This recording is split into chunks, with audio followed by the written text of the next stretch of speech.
people. In this edition of Behind the Beat, we'll be looking at another song that I feel, well, it was a blessing to those who have heard it. I think for me, it's one of the greatest songs I've done so far.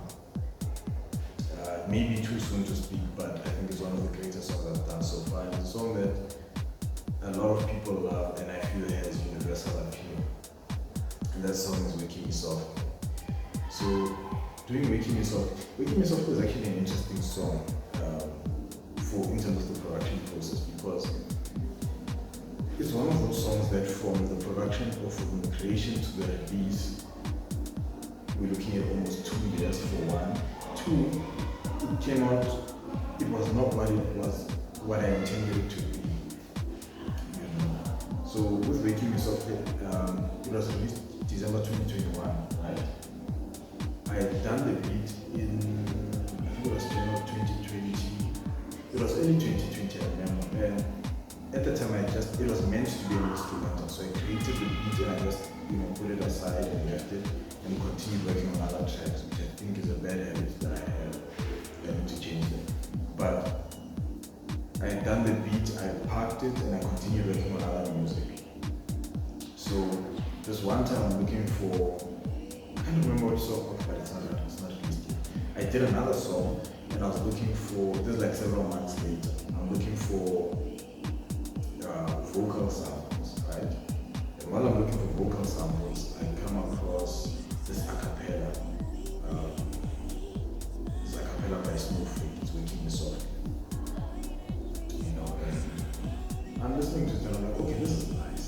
I might use it somewhere else. So I took it, I downloaded it, put it aside, and I continued my search for other vocal samples that I could use. So eventually I found what I was looking for. I used it for what I intended to use it for, and then I could let life go on. So one time I'm going through the stuff that I'm going through my project, my unfinished project, and I come across the instrumental, right? And I'm thinking this is beautiful, because at the time I didn't have any vocals on it. I had done the beat and finished it. It didn't take time to do it. So I was just thinking, this is beautiful, what can I do with it? I thought, okay, let me get a vocal sample, chop it up and make it like a dark sample. So while going through the downloaded samples, I came across the Waking Me Softly acapella, and I dragged and dropped it onto the project. And in the process of trying to chop it up, I thought, that would be injustice, because it sounded so beautiful. I thought, let's just keep it as it is, arrange it properly, mix it with the vocal properly, and then just keep it as it is. And I must say that this decision ever, because that was one of the most beautiful songs I've done to date. I still say it's too soon to talk, but up to so far, this is one of the most beautiful songs I've put out. And the love I've gotten for the song has just been amazing. It's been amazing. From the time that it first premiered on Deep Gather, I think it was 36.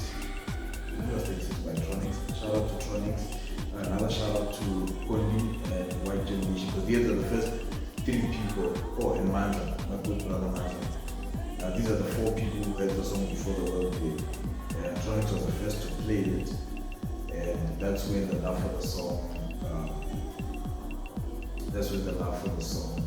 started to spread. A lot of people wanted the song, but it was not released. It was still an unreleased track.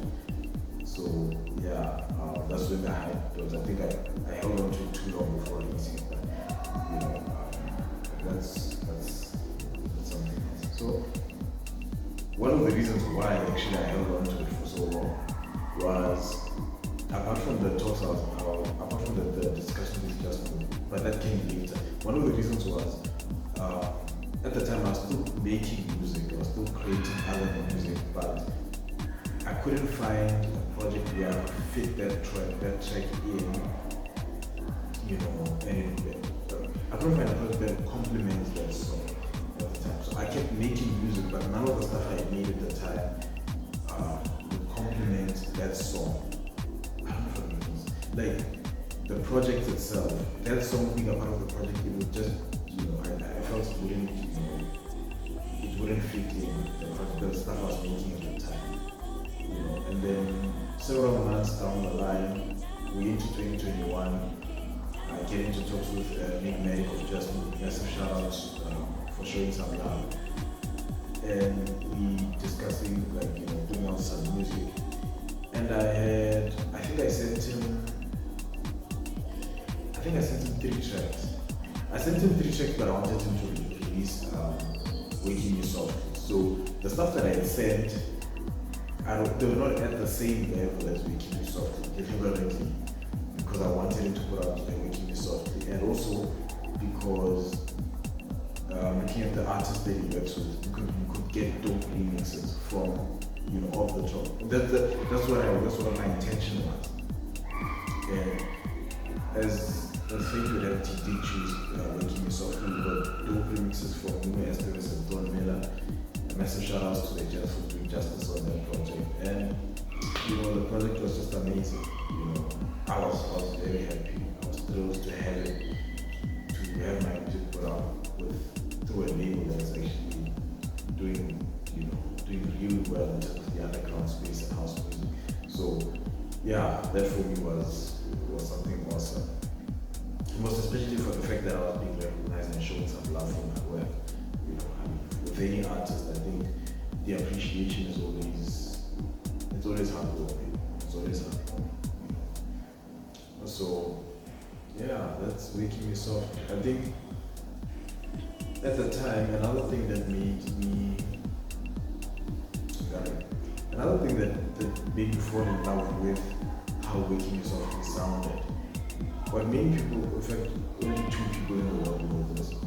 But when I started making house music, that was like I'm not talking like 2018, I'm talking about way back when I was still young and coming out of high school, when I was still in high school actually, wanting to make house music.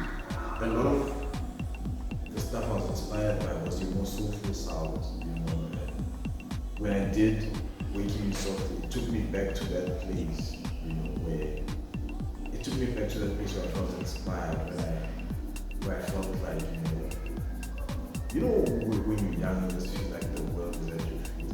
It took me back to that place of endless possibility, and for me, it's a beautiful space to be in. I think as a creative, that's a space you always want to be in.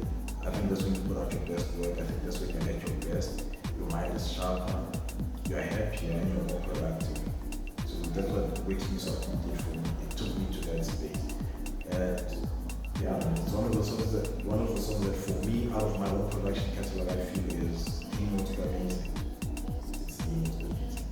But let's have this conversation in another 20 years after I've put out maybe 1,000 other tracks, and we'll see. But so far, it's right out there. But yeah, that's this edition of Behind the Beat. I hope you enjoy the music. Thank you very much for showing some love. Thank you very much for buying my music. Thanks for listening to my music. Thanks for just coming through when I'm going to play. Thanks for coming through to my gigs, my events. There's a lot more that Kujo Chuma has to offer, and I am nothing without you as my supporters. I really appreciate you and I love you.